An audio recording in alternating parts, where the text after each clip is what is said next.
आणि केंद्रीय मंत्री भाजपचे खासदार नारायण राणे यांनी मराठा आरक्षणाच्या बाबत एक ठाम भूमिका घेतली आहे। स्वाभिमानी मराठा हा कुणबी समाजामध्ये समाविष्ट होऊन आरक्षण घेणार नाही। कोणत्याही पदापेक्षा जात, धर्म आणि देश महत्त्वाचे आहेत, इतकंच मला सांगावंसं वाटतं, अशी भूमिका घेत मराठा आरक्षणाबद्दल नारायण राणे यांनी सरकारला सल्ला दिलाय।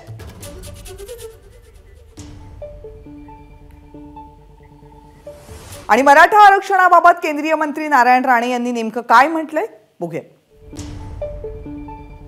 छत्रपती शिवाजी महाराजांच्या महाराष्ट्रामध्ये लढवय्येपणाचा वारसा आणि इतिहास असलेल्या मराठा समाजाचं खच्चीकरण होणार नाही याची काळजी घ्यावी। स्वाभिमानी मराठा कुणबी समाजामध्ये समाविष्ट होऊन आरक्षण घेणार नाही आणि याशिवाय असं केल्यानं इतर मागासवर्ग म्हणजे ओबीसी समाजावर अतिक्रमण होईल। या सगळ्या नाजूक प्रश्नांचा महाराष्ट्र सरकारनं सखोल विचार करावा। महाराष्ट्रामध्ये मराठा समाजाची संख्या 32% म्हणजे जवळपास 4 कोटी इतकी आहे। कोणत्याही पदापेक्षा जात, धर्म आणि देश महत्त्वाचे आहेत, इतकंच मला सांगावंसं वाटतं।